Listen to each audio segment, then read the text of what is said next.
Tervist! Fookuses saade taas eetris, mina olen Objektiivi peatoimetaja Markus Järvi ja teisel pool lauda on Varro Vooglaid. Tere Varro! Tervist! Räägime täna Ungari teemal. Nimelt oled veetnud Riigikogu EKRE fraktsiooni mõningate esindajatega, mitte täie fraktsiooniga, aga siiski osa fraktsiooniga mõned päevad Ungaris.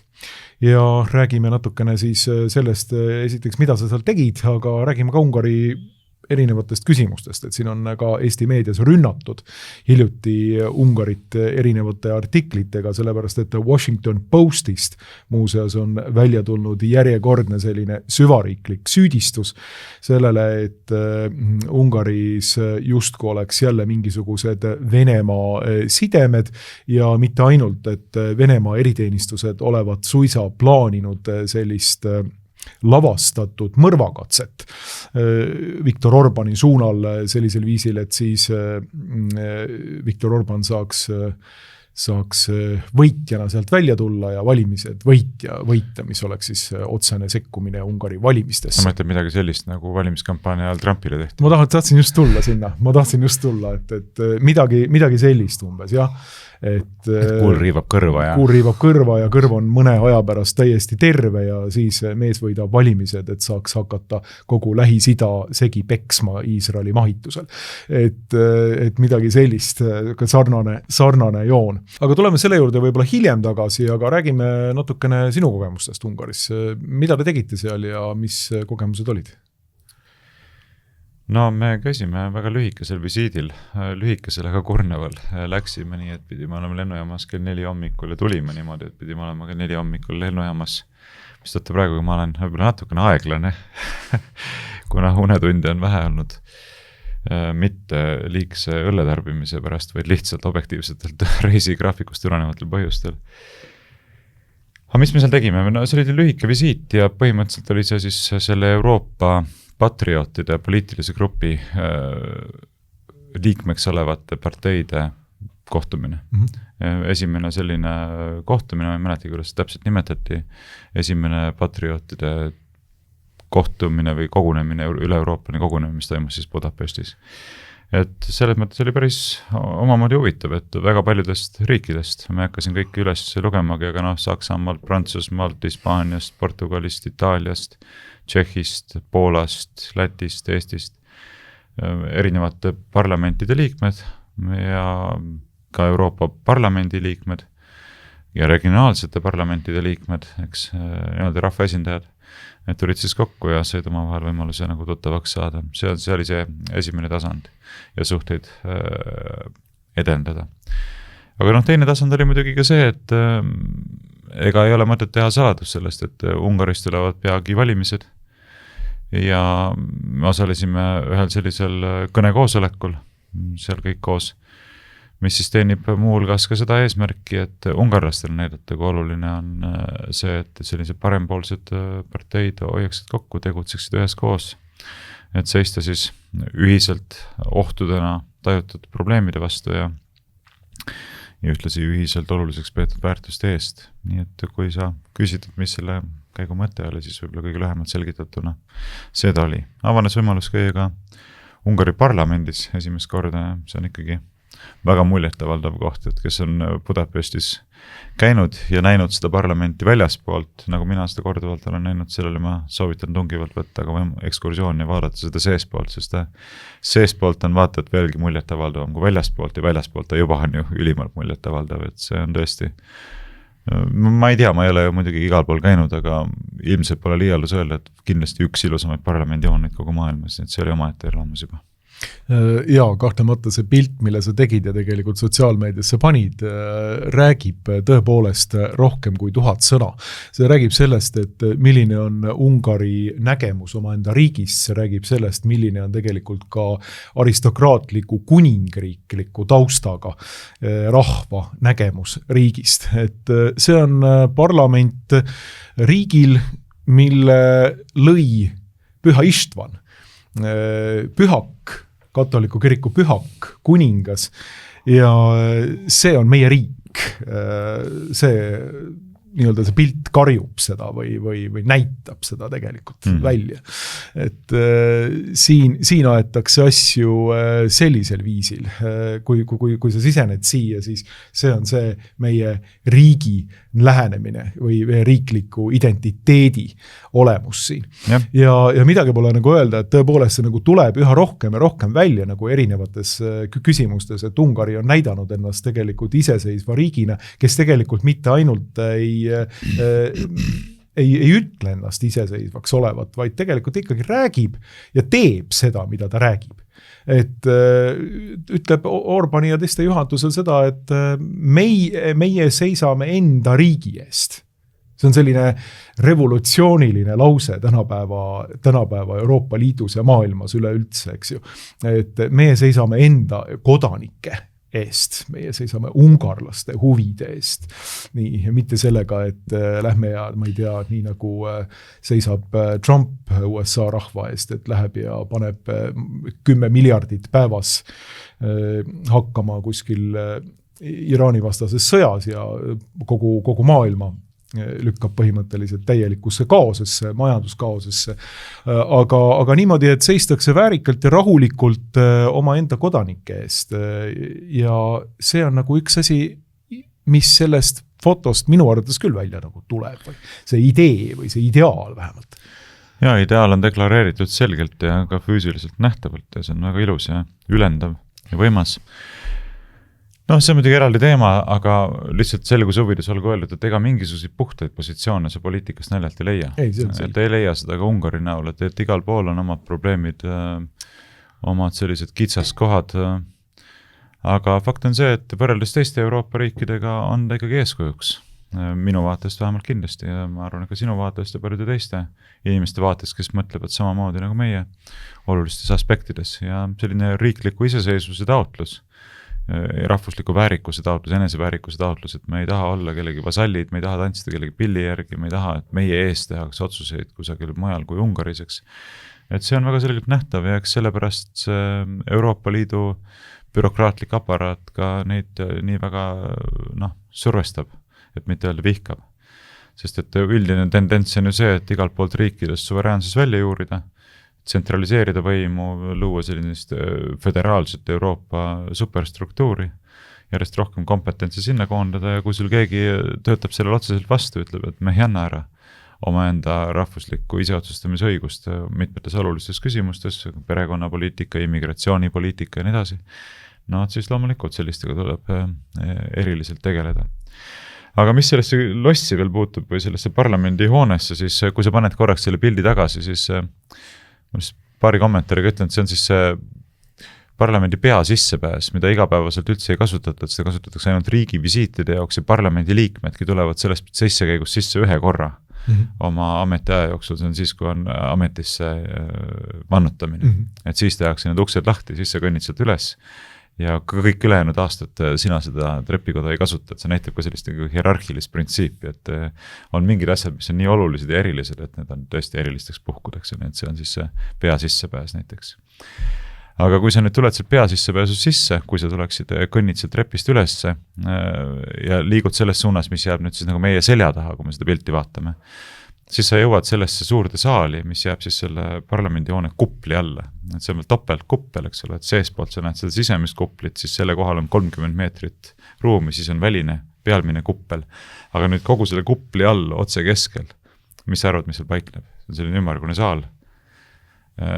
Seal paiknevadki pühak kuningas Stefani, Istvani regaaliad, tema kroon, tema septer ehk valitseja sau, siis ma ei tea, kuidas seda nimetatakse, see riigijõun, jah, mis ühendab siis ilmaliku ja vaimuliku võimu ühtsust, eks ole.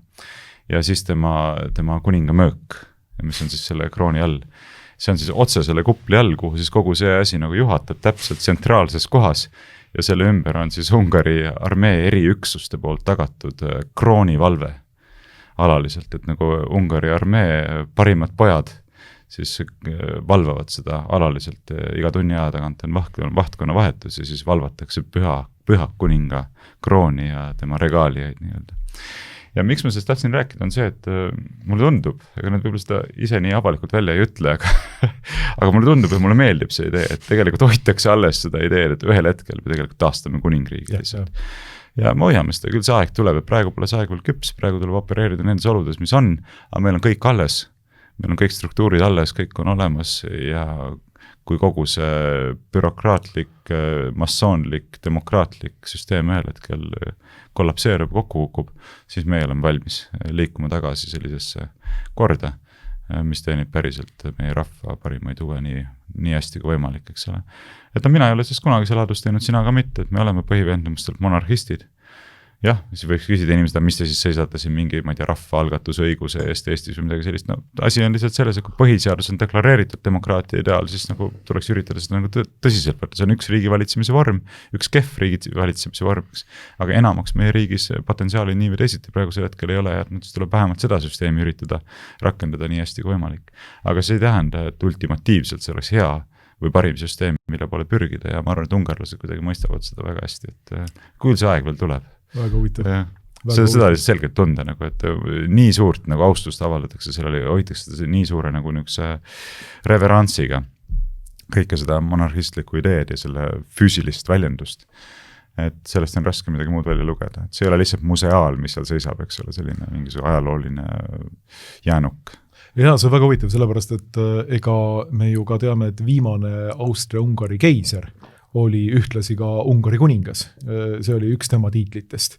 Ja ta asetas alati enda pähe Ungaris käies ja eelkõige ka siis Ungari kuningaks, saades ka Püha Ištvani krooni. See on tõepoolest üks selline kuulus kroon. Ma praegu ei otsi seda siin kiiruga välja, aga võite ise guugeldada. See on üks kaunis nagu kroon.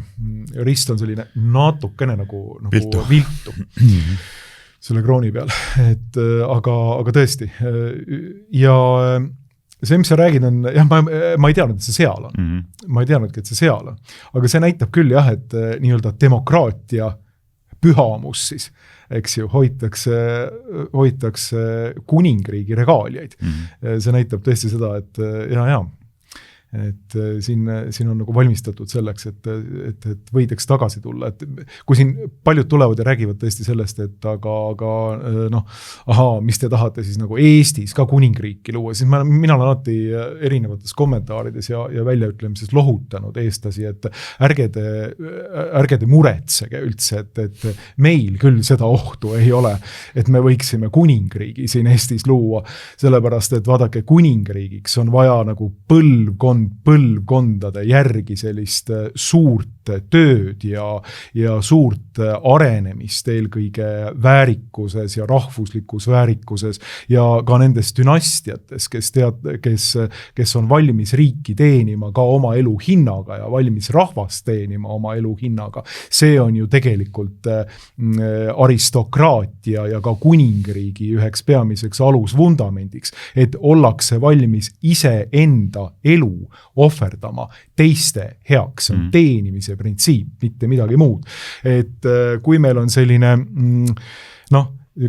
väike popsilik mentaliteet, et iga mees enda poole, iga erakond enda poole, küüned enda poole, niimoodi rahvas on ainult mingisugune mateeria prima, nii nagu Aristoteles ütleb, millest me krabame siit kord sealt ja legitimeerib meie võimu.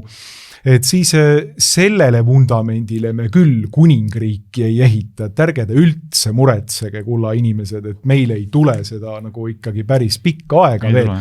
Et selles mõttes pole vaja. Ja kui ma nagu tegelikult kommenteeriks seda sinu väidet, et miks me näiteks oleme olnud demokraatia osas positiivselt meelestatud ja mina siiamaani olen näiteks loomulikult, siis mina muuseas ei näe üldse kuningriiki ja mingil tasandil demokraatiat teineteisele vastu rääkivate institutsioonid. Ungari parlamendi hoonegi on selle sama tähelepaneku ja arusaamise väljenduseks ju. See ehitati monarhia tingimustest, miks sul parlament peaks olema. Täpselt.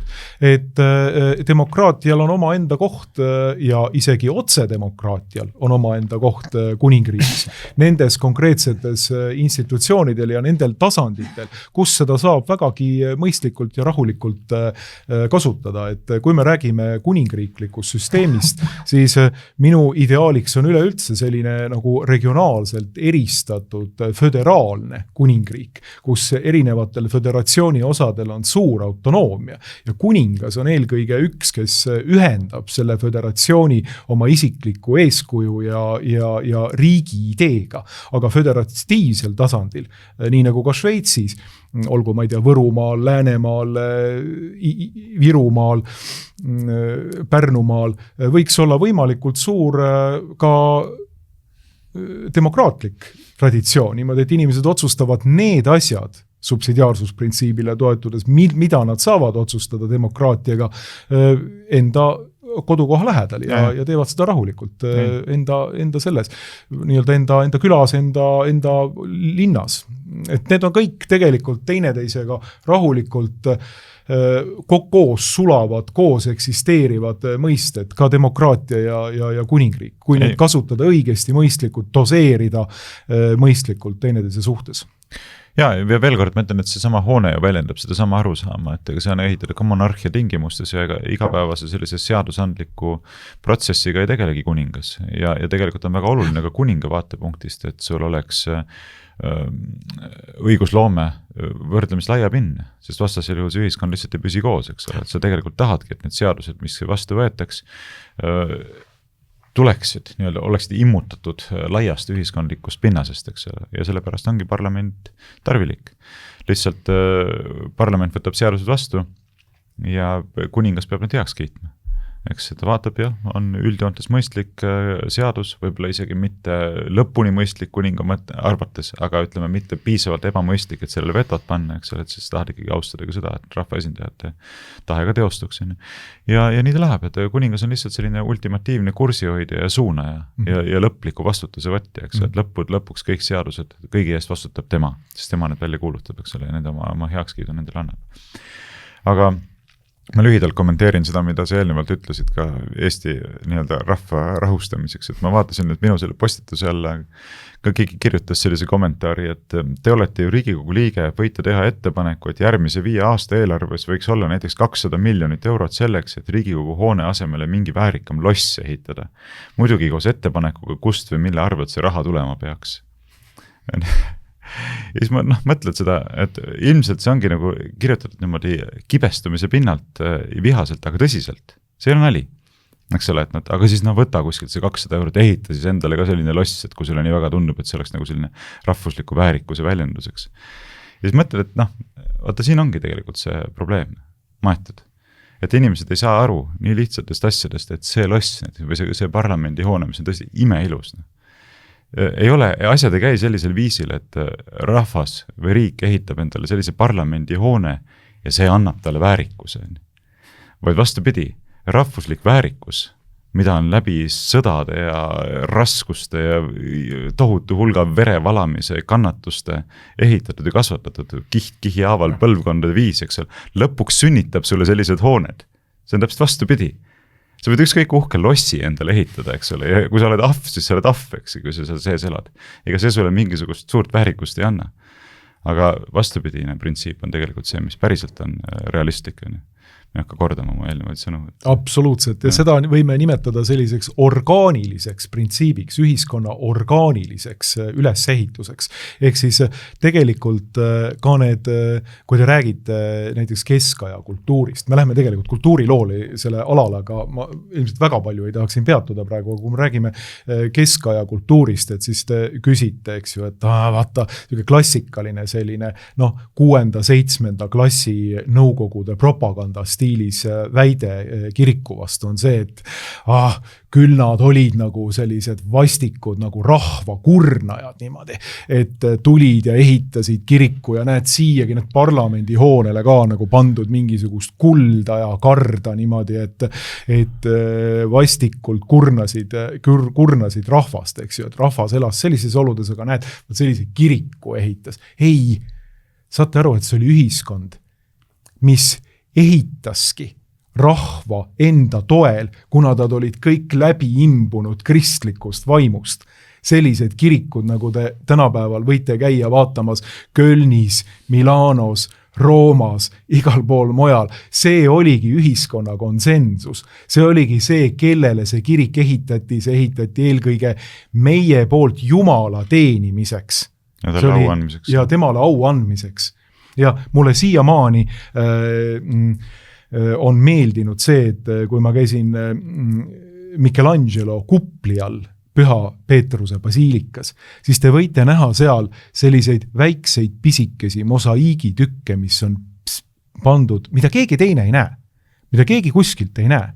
Alt ei näe, keegi ei näe, et mingisugune koristaja seal võib-olla näeb, kes seda seal pühib sealt tagant, aga need on pandud perfektselt paika, sellepärast, et see on Jumala koda.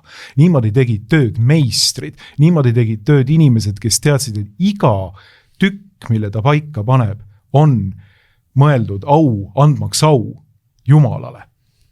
Ja kogu ühiskond oli suunatud selle poole, ka kirikute ehitamises, eks ju. Et ei olnud sellist, keegi ei läinud kirikusse sellise mõttega, et sa õudust, mis minult on küll nüüd röövitud, et Jumalale on au antud. Ei, mitte keegi ei läinud sellisega. See on revolutsiooniline, sügavalt revolutsiooniline, uuspaganlik, kommunistlik vaimsus, mis tegelikult on mürgitanud ka meie rahva hinge väga sügavalt ära ja sellise kõikvõimaliku nõukogude propagandaga, eks ju, mida inimestele on pähe taotud samamoodi, et külakurnajad, papid ja nii edasi.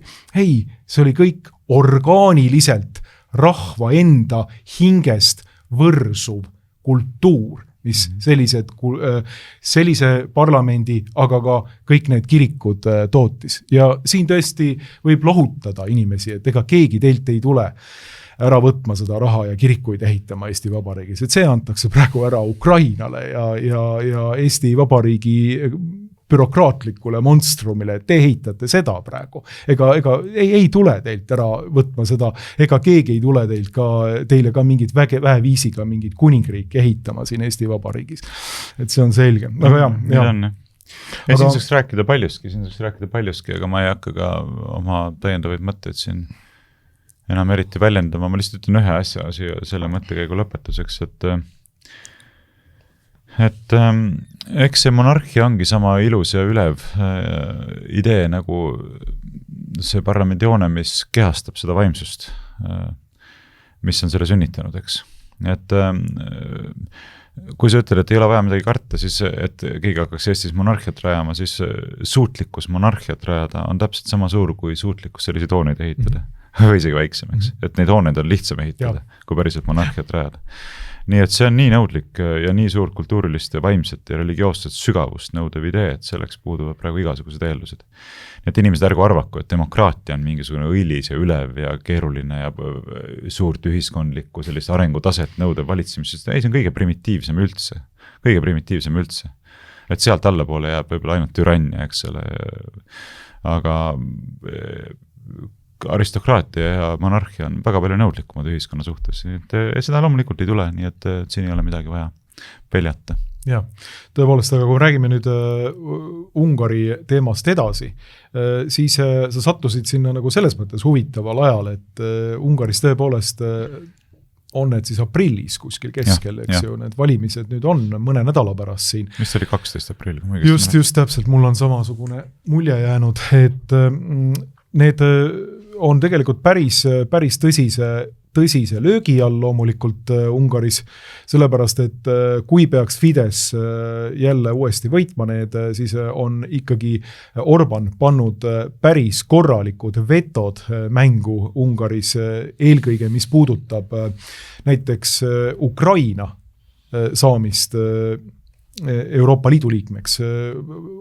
Ta on rääkinud täiesti avalikult, et nii kaua, kui meie saame oma vetot välja panna, siis Ukrainast Euroopa Liidu liikmesriiki ei saa ja põhjendanud sellega ära väga lihtsalt, et tegu on ju ei millegi muuga kui põhimõtteliselt sellise suuremat sorti korruptsiooni kehtestamisega, kui nüüd Ukraina Euroopa Liidu liikmeks saaks, et siis lähevad meie maksud hakkavad minema nagu massiivselt, mitte et nad praegu juba ei lähe, aga siis nad hakkavad juba struktuurselt minema lihtsalt Ukrainasse. Mitte, et see oht praegu oleks väiksem tegelikult, et kui me räägime siin Ukraina ülesehitamisest, siis ilmselt nagu üha suurema kollapsi ees olev Euroopa Liit peab hakkama ilmselt neid kahjusid seal kinni maksma ja vähemalt praegune Euroopa Liidu juhtkond seda plaanib ka teha. Aga Orban on öelnud väga selgelt, et ei, nemad panevad veto sellele peale, et põhimõtteliselt tegu on ikkagi nagu Euroopa Liidu sellises suures saapas ühe kivikesega, mis hõõrub Euroopa Liidu komisjoni ebademokraatlikult paika pandud nomenklatuuri väga-väga tõsiselt ja igati oleks huvitav see olukord, kui tehtaks ära põhimõtteliselt samamoodi nagu tehti ära ju Rumeenia presidendikandidaadiga, Georgescuga, et lihtsalt öeldi, et ei, et väideti, et tal olevat mingid sidemed Venemaaga ja konstitutsioonikohus ütles, et ei saa kandideerida presidendiks. Kõik, kutu, läbi.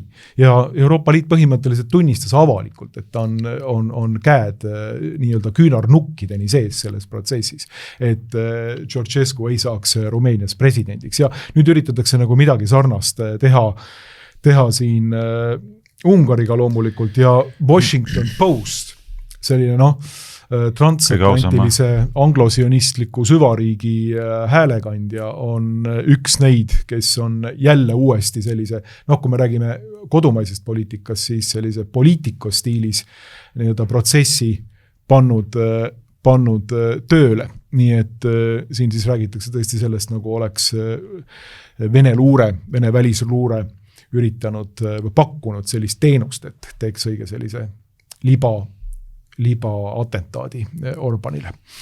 Aga jah, siin on siis nagu terve rida juba Eestis ka rünnakuid, näiteks siin Postimehe uudis Trooja madjarid, Tusk, kes on Poola peaminister, räägib palavalt vihatud väga paljude poolakate poolt. Väga põlevalt ja palavalt.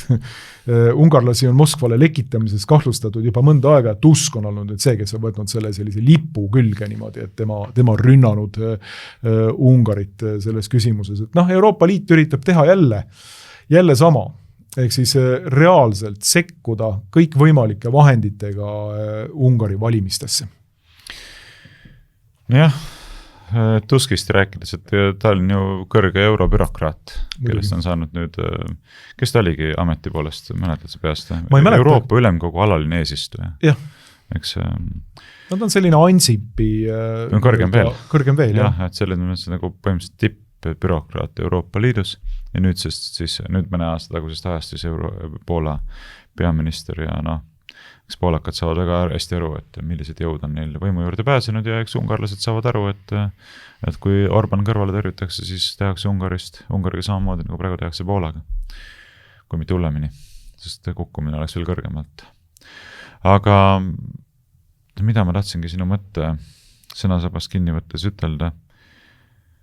Esiteks seda, mis puudutab Euroopa Liiduga liitumist, et paned tähele, milline absurd kogu see jutt üleüldse on, et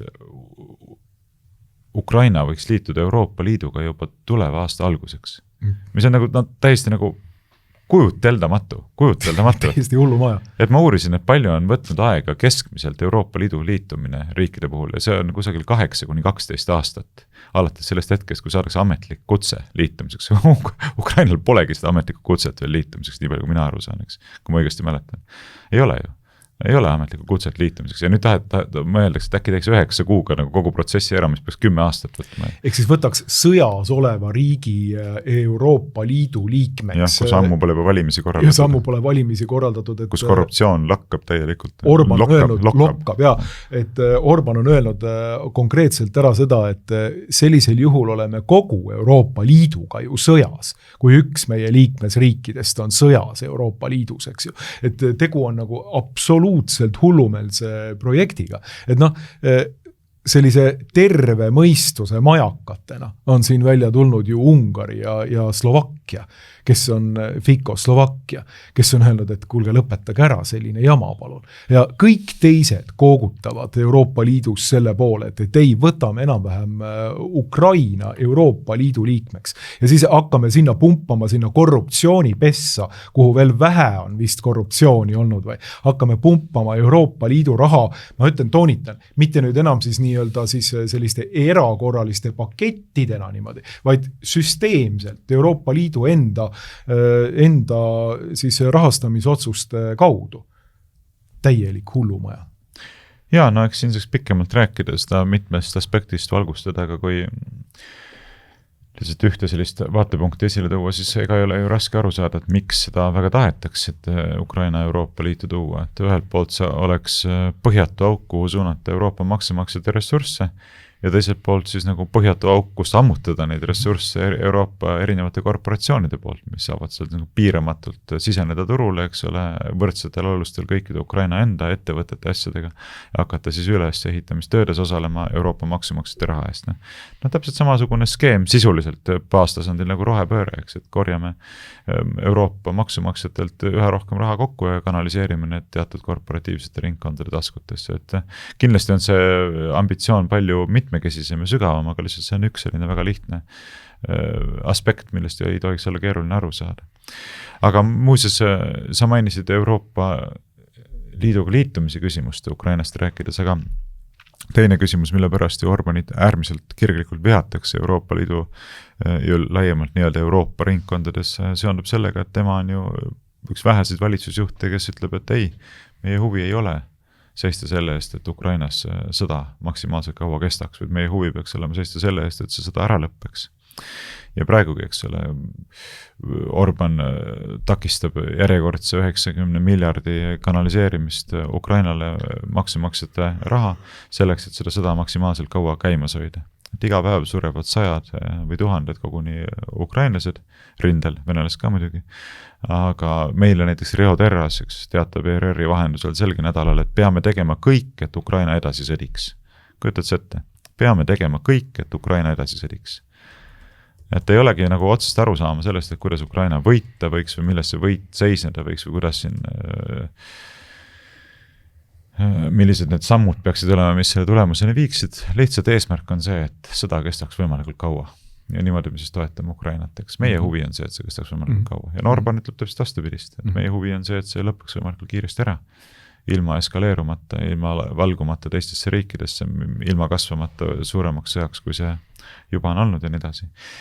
Ja ütlen, pole raske aru saada, miks siis Orbanit püütakse võimult kangutada selles olukorras Euroopa Liidu ja laiemate selliste süvariiklike pingutuste ühisel jõul. Sest et alternatiiviks ongi see, et tuleb hakata lihtsalt täiesti häbenematult taganema Euroopa Liidu toimimise baaspõhimõtetest, eks. Muuhulgas siis ükshäälsuse põhimõtetest välispoliitikat puudutavates küsimustes. Ja lihtsalt ütleme, et me ei arvesta enam Ungari seisukohaga, et me teeme lihtsalt ilma Ungarita. Aga seda on neil ka raske teha, sest nad saavad aru, et see sillutab siis teed Euroopa Liidu lagunemisele, et kui sa hakkad lihtsalt mõnest liikmesriigist üle sõitma ja võtad talt isegi hääle õiguse ära ja arvad, et sa saad otsuseid langetada endiselt tema nimel, ilma tema häälega arvestamata, siis on ju ilmselge, et see riik lahkub Euroopa Liidust, mis võib tõmmata endaga kaasa ka juba teisi riike ja siis see liit lihtsalt läheb vaba langusesse omadega. Nii et keeruline, aga see, millised laimunarratiivid on muidugi meedia kaudu jälle tööle pandud, millele sa juba osutasid, on kõnekas. Ja näitab seda, et enne valimisi tuuakse ikka üks ja sama see playbook välja. Ikka Kreml ja ikka Putin, ikka Venemaa eriteenistused. Prigožin on juba hinge heitnud, aga nüüd siis saab mingite muude Venemaa instantsidega. Jah, mingid otsesid fakte ja tõendeid nagu ei ole, aga anonüümsed allikad on kinnitanud Washington Postile, eks ole, usaldusväärsed allikad, eks, keda me muidugi nimetada ei saa, sellepärast, et siin on vaja tagada allikate anonüümsus. Et ikkagi on nii ja naa ja kolmandat moodi ja meedia tiražeerib seda. Ja kui pärast kunagi selgub, et tegelikult ikkagi ei olnud niimoodi, et oli kõik tühipaljad spekulatsioonid, et mitte öelda laimunarratiivid, aga siis mis sellest enam? Valimised on möödas, tulemused on fikseeritud, on ju, nagu meil Prigožini selle asja puhul. et ega siis pärast ega see siis valimiste tulemust kuidagi ei muuda, kui pärast selgub, et kogu see jutt, mida meedia kaudu levitati loetud nädalad enne valimisi, oli täielik jamps ja sellel puudus igasugune kokkupuude reaalsusega. No see peaks tegelikult olema küll juba niivõrd ilmselge muster, et natukenegi kogenumad meediatarbijad võiksid aru saada, et tegu on põhimõtteliselt sellise süvariikliku protsessiga ja väga selgelt suunitletud süvariikliku protsessiga mõjutada Ungari valimisi, eks ju, nad loomulikult Prigožin on siin nüüd otsene analoog oma väikses mastaabis, eks ju, aga siin siis Washington Post on appi võetud. Tuletame meelde, et Washington Post muuseas oli see väljaanne, kes esimesena, ma mäletan seda väga hästi, tõi välja nii-öelda fact or not liikumise, ehk siis fakti-tšekistide liikumise, nagu ma olen seda liikumist nimetanud. Et siis fact-checkers ja eesti keeles võiks selle tõlkida siis fakti-tšekistide liikumiseks. Et see tuli esimesena välja Washington Postis ja üllatus, isegi see kujundus on Eesti analoogsel sellisel kanalil nimega Propastop, täpselt sama, see kasutab oranži värvi. Nii et toona siis üle 10 aasta tagasi tehtud avang Washington Postis oli üks selliseid ja selle peamine idee oli loomulikult see, et tuvastada Venemaa narratiivide levikut lääne meediaruumis. Loomulikult meie Propastop on tegelenud sellega siis nüüd ka juba pikalt. See on siis Kaitseliidu vabatahtlike selline leht, kus nad siis sõltumatult panevad, räägivad meile erinevatest Venemaa narratiividest, mis siis mõjutavad Euroopa infovälja. No nüüd on räägitud juba sellest, kuidas siis Hiina antud juhul mõjutab Euroopa infovälja. Et igal juhul selline väga selge nii-öelda süvariigi muster on siin Washington Postis. Nüüd on siis tõepoolest Postimehe artikkel, et Wagneri juht Prigožin tahtis sekkuda EKRE kaudu Eesti poliitikasse ja täpselt sama identne muster. Et igaüks, kes on natukene nagu seda meedia manipulatsioonide ajalugu nüüd tundma õppinud, näeb läbi sellest praegu Ungari praeguse valitsuse vastasest operatsioonist Washington Postis, mis võetakse loomulikult üle ja siis hakatakse levitama erinevates Euroopa väljaannetes ja antakse sellele loomulikult Ungari opositsioonile ja Ungari valijale ka loomulikult nüüd kaart kätte.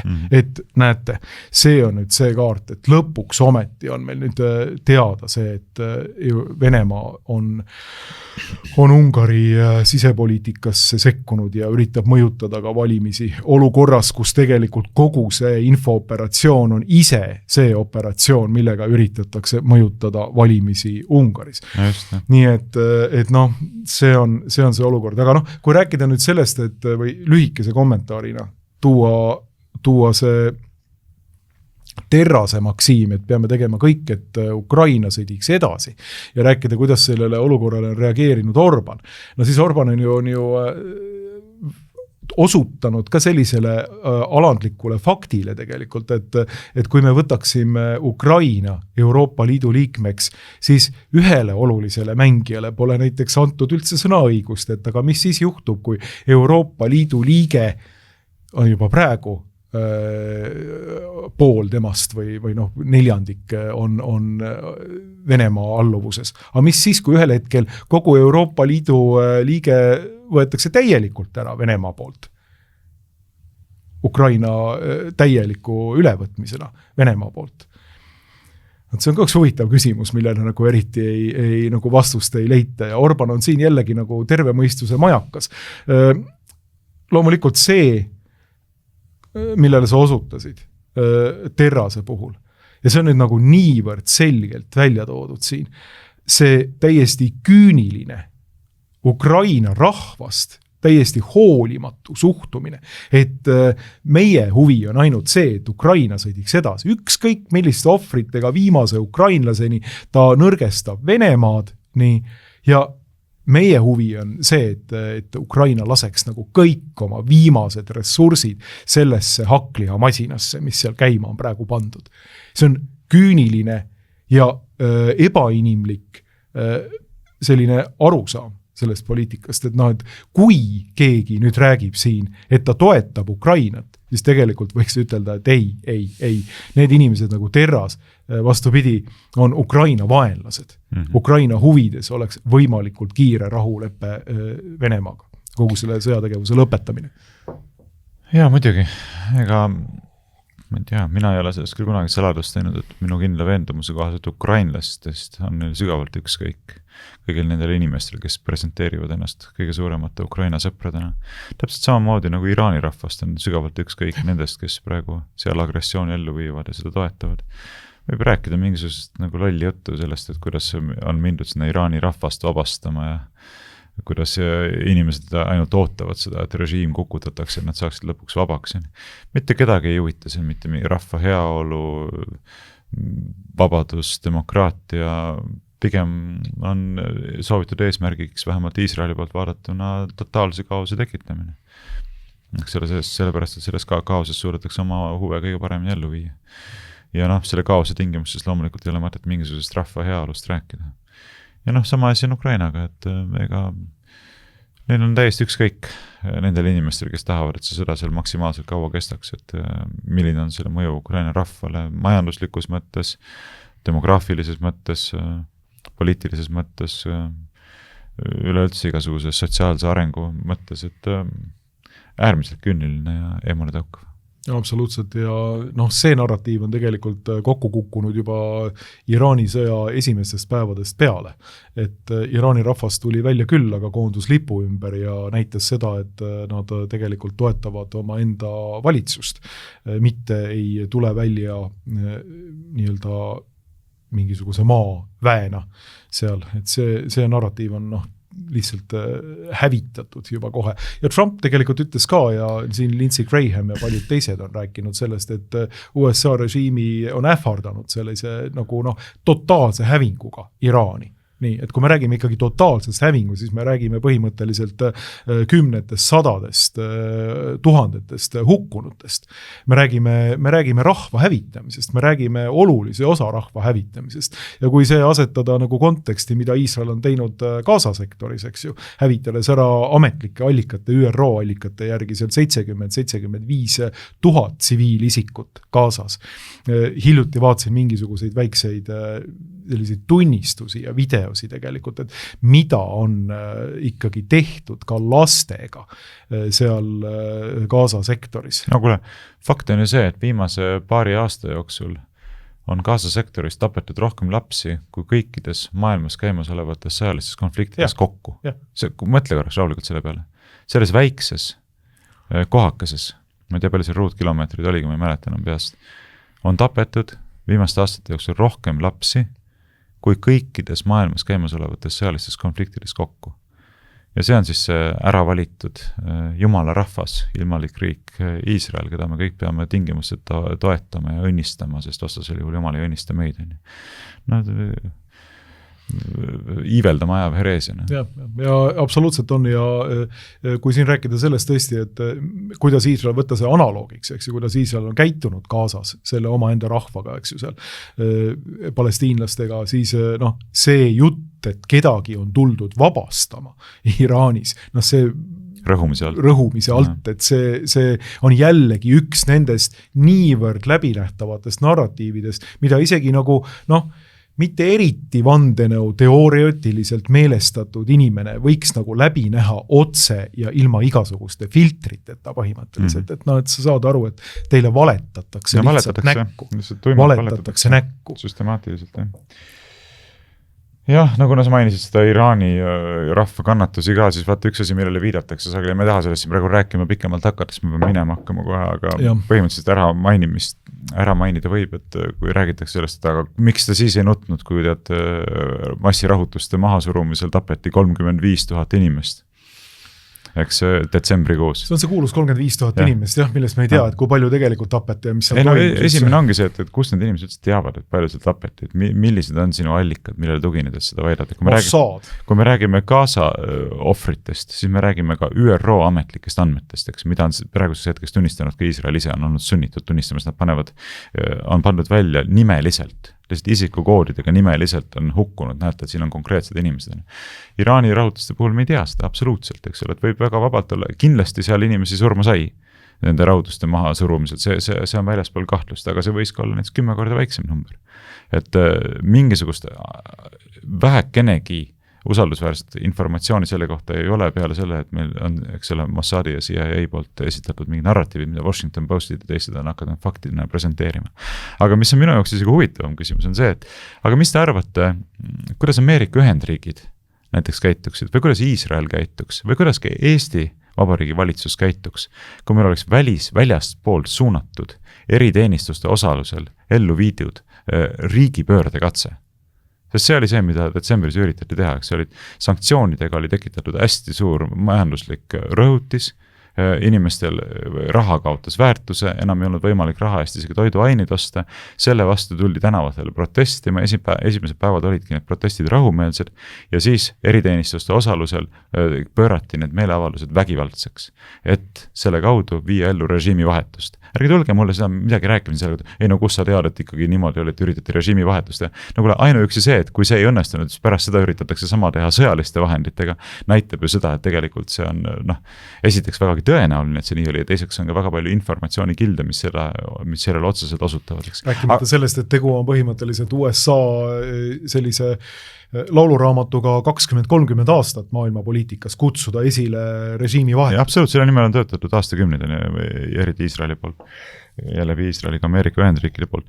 Aga lihtsalt minu küsimus on see, et kuidas käituksid Ameerika Ühendriigid, Iisrael või ka Eesti? Kuidas käituks Eesti Vabariigi valitsus, kui meil oleks suured rahva meeleavaldused pööratud vägivaldseks riigi kukutamise operatsiooniks, milles osalevad näiteks FSB agendid erinevad, eks ole. Sütitades vägivaldseid konflikte võimu esindajatega ja pöörates meeleavaldusi massilisteks põletamisteks ja vägivalla saunadeks, eks. Kuidas Eesti Vabariigi valitsus tegutseks? Ei rakendaks vägivalda või? Ei rakendaks meetmeid, millega õigus saaks ikka päris paljud inimesed surma, eks. Ma arvan, mitte ainult rakendaks, vaid olgem ausad, peakski rakendama. Sellepärast, et põhiseadusliku korra kukutamisele tulebki vastu astuda jõustruktuuride kaudu. Vajadusel ka siis sõjalisi struktuure kaasates. See on ju elementaarne. Ülemäärast jõudu tõsi ei tohiks kasutada, aga fakt on see, et see ongi riigi ülesanne seista vastu põhiseadusliku korra kukutamisele. Nii et ma arvan, et iga teine riik, kes ka Iraani selles osas kritiseerib, et ta astus vastu selgelt lääne eriteenistuste poolt koordineeritud riigipöörde katsele, on äärmiselt silmakirjalik, kui presenteeritakse seda, vaata, kuidas rahumeelseid meeleavaldajad hakati lihtsalt nottima, et see lihtsalt ei vasta absoluutselt nagu reaalsusele. Ja kes iganes selliseid narratiive nagu võimendavad, esitavad, need tõestavad ka iseennast nagu ebaausate inimestena lihtsalt. Selles on see probleem, mida mina nagu esmasena tunnetan. Et asjadest tuleks lihtsalt vähemalt ausalt rääkida. Debateerime siis, on erinevad arusaamad, erinevad vaated, aga kui läheb selliseks lausvaletamiseks, siis pole nagu enam millestki rääkida. Jah, absoluutselt nõus. Loomulikult siia oleks lisada nii mõndagi ja see Iraani teema sissetoomine avab palju uksi. Eelkõige rääkides sellest, et kuidas Trump viimasel ajal on käitunud, kutsudes esile mingi 5-päevase nii-öelda relvarahu, väites, et ta on teinud kõigepealt oli 48 tunnine ultimaatum, aga siis tuli 5-päevane relvarahu, öeldes, et on väga konstruktiivsed läbirääkimised Iraaniga ja Iraani poolt tuli selline selge, lihtne noot, et väga vabandame, aga meie ei ole küll USA-ga mitte midagi läbi rääkinud. Ehk siis põhimõtteliselt ka seal Trumpi poolt me näeme sellist täiesti, mina ütleks juba sellist nagu meelevigast käitumist tegelikult. Ja me näeme käitumist, mis on lihtsalt vale otsa. Tipp oli see, kui Trump ütles seda, et see video on täitsa olemas, võite ise guugeldada ja vaadata, kuidas ta ütles seda, et küsimusele, et kes siis Hormuzi väina hakkavad kontrollima, siis ütles, et ei oska öelda, et võib-olla kord ajatollah, kes ta nüüd iganes on, ja võib-olla kord mina ka, vaatame, kordamööda hakkame kontrollima Hormuzi väina. Et selline geniaalne nagu idee, et igal juhul vale ja veel kord vale.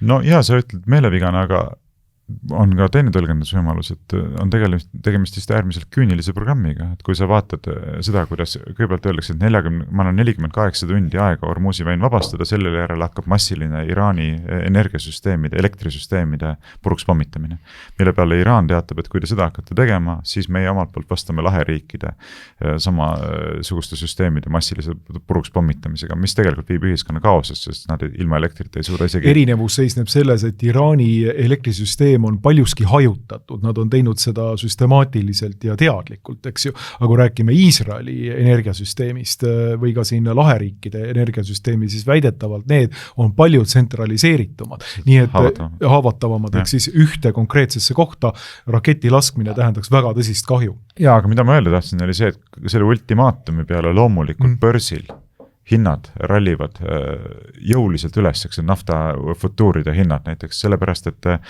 on teada, eks ole, et kui nüüd läheb suuremaks sõjaks, siis on ju ette nähtav, et nafta hinnad hakkavad tohutult kallinema, sest sealt ei liigu enam mitte midagi siis, eks. Ja siis keegi siseinfole tuginedes 1,5 miljardit teeb sadadesse miljonitesse dollaritesse ulatuvaid tehinguid ja siis, kui see 48 tundi hakkab täis saama, loetud minutid seal on jõudmiseni, siis teatatakse, et teate tegelikult 5 päevaks võtame aja maha, meil on konstruktiivsed läbirääkimised, võib-olla üldse ei lähegi pommitamiseks. Ja siis börsil tuleb muidugi vastupidine pööre, eks, sest kõik saavad aru, lõdvenes, ei tulegi suuremat sõda, loomulikult nüüd tasub siis vastassuunas liikuda. Aga selle hetkega need inimesed, kellel on olnud siseinformatsiooni, on suutnud oma tehingud juba ära realiseerida, eks ole, ja teenida sellega sadadesse miljonitesse või miljarditesse ulatuvaid. See räägiti poolteisest miljonitest, üks isik tegi sellise. Just. Nüüd oleks väga huvitav teada, kes see isik on. Aga lihtsalt küsimus on nüüd selles, et see ei ole meelevigasus. See on lihtsalt küünilisus ja ebamoraalsus, eks ole. Kui sa tegelikult sellisel viisil kasutad avalikku võimu, et saada isiklikku kasu või erakasu, eks ole. Ja ma mõtlen, kui see asi veel lõpuks päädib sellega, kui kõik need operatsioonid on tehtud, siis ikkagi viiakse näiteks maaväed sisse, selleks, et hakata vabastama Hormuzi väina ja selle ümbruses olevad piirkonnad enda kontrolli alla võtta ja selle operatsiooni käigus 1000 Ameerika sõdurid surma saavad, siis mõtledki, et see on ikkagi uskumatu küll.